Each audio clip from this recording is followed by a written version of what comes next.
Eguna. Jaungoikoaren odol eta Korpus Santuaren eguna. Oparerik handiena ospatzen behar dugu. Gure jaunaren gorputz eta odolarena. Itunbarri eta betierakoa.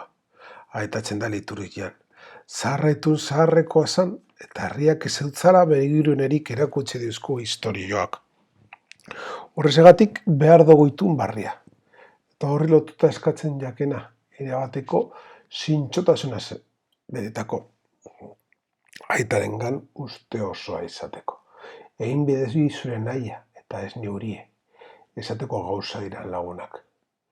Itun zaharreko eta geure esperientziak erakusten duzkunez, borondatea izan arren, kargu honetaz edo aretaz ezin gara jabetu.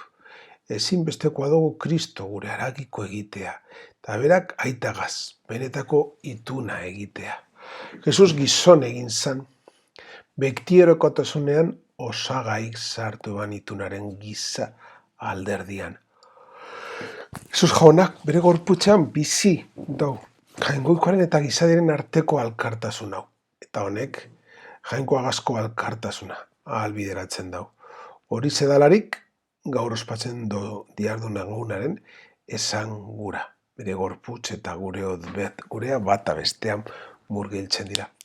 Kontua ez da jainkoak dinoskuna olertzea, edo respetatzea, bakarrik. Harenak izateko aukera moten jaku, eta aldi berean bera gurea izatekoa. Zelan datoz bat alderdi biok, zelan atzeman alderdi bikain hori, Evangeliak berezkoa dau grazia hori jadestera daroan bidea. Ikasleek, Jesusen Paskoa nun ospatu galdetzen dabe. Gure jaunari abegi egitea ez da gertaera magikoa, ezinbestekoa da prestatzera. Gure abegi eta partaidetza guztiz garrantzitsua dira. Partaidetza azke eta egiazkorik ez bada ezek ez deusku eragiten.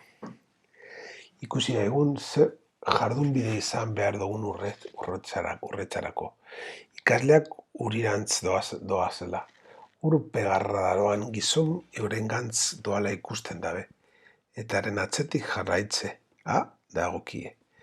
Elizako gurasoen esanetan, alkartze hau, bateoren zeinua da.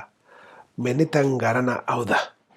Jangoikoaren seme alaba garala hotz egiten daben bateo uretara igo behar dugu Eukaristiara ereltzeko. Gero goiko pisuan gela egokia dagoan etzera gidatu dabez ikasleak. Itunbarriaren kutsa ez da horizontalean zabaltzen. Areta zabalagoa da. Oragoko mailara igotea da, hau. Eta egoera gure bateoko urak gidatu egiten da. Jangoikoaren seme talaba izateak emoten duzkun duintasunaren eraginez. Afaltokira egoten dugu. Benetan zintzo bikain eta garrantzitsua gara. Eta aurretik prestatuta gagoz.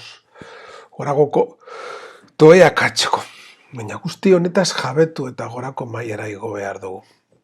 Janko agaz bat egiteko lekura. Hau da, zeruran zeinudan Eukaristia. Kristoren gorputzagaz, bizimoduagaz, giza bizitza ulertzeko eragaz bat egiteko deia jaso dugu. Eta barru-barrotik sortutako esperientzia hori da gure izatearen mairik egiazkoena. Hemen mundu honetan bizi behar dugu, baina Kristoren gorputz baginalez, Kristogaz bat egiten goialdean, baina behean bizi edo bizitza utzala izan. Hoi jainko sakramento harrigarri honetan zure eriotzaren oroigarri itxi dizkuzu. Egizu, goratu daigula fede bizitz, gorputz odolen misterioa. Gugan, zure erospenaren ondorenak sumatu daiguzan beti. Eukaristia esten da, beste hizkuntz batzuetan, hobeto ezagutzen dugun otoitzagaz. Baina euskaraz asko kostatzen jaku. Asko kostatzen jaku eta arrazoia ez dakizin da, baina asko kostatzen jaku hau gogoratzea. Igual, adorazio gitxi egiten dugu lekota. Baina, esan nahiaren sakon, edo esan nahi sakona ikusi behar dugu. Zer esan nahi deu?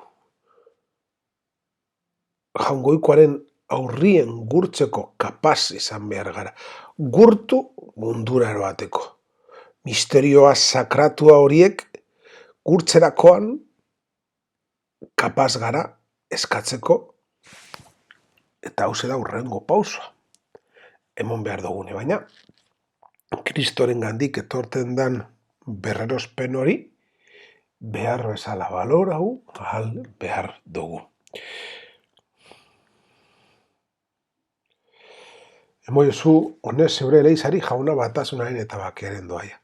Horren adierazgarri mistikoa data ekarri dutzugun eskentzaun.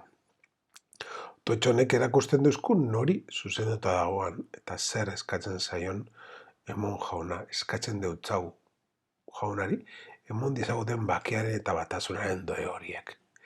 Haren gandik jasoten dugu zerbait da, eta beraz, perfektua da. Kristoren gorputzeko batasun hori bere leiza dana, eta bakian, bizitzeko gaitasuna.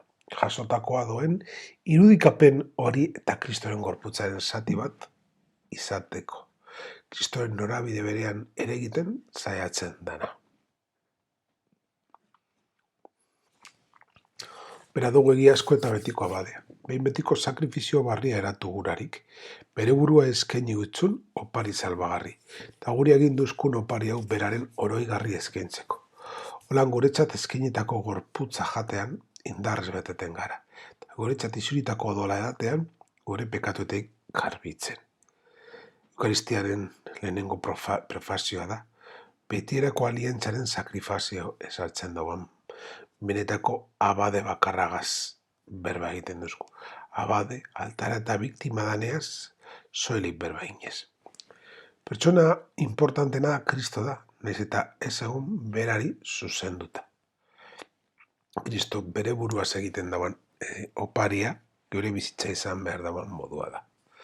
Jaun hartze eskaintza, inguruko entzat, horrezagatik egiten dugu hau, eta ez besterik. Haren oroitzapenean mundura joan alizateko beste Kristo batzuk izaten saiatzera. Mundura joaz jasoten dugu janari indarten gaituelako munduan egoteko. Emo iguzu jauna, horien hartu dugu zan zure gorputz eta dol baliotsuaz aurreratu diskuzun. Zeure jaungoikoaren tasunaren betiko gozotasunez azetu gaitezan. Otoitzonek eskatzen deutzoz jaungoikoari, kasu honetan Kristoren pertsonari, gure eguneroko bizitza honetan jaso dugun jaun hartzeak. Urrean, zeharreko Erroma esaldi honetan zeruko ondasunen bila, zintxo ibiltzen jarrai dagigu.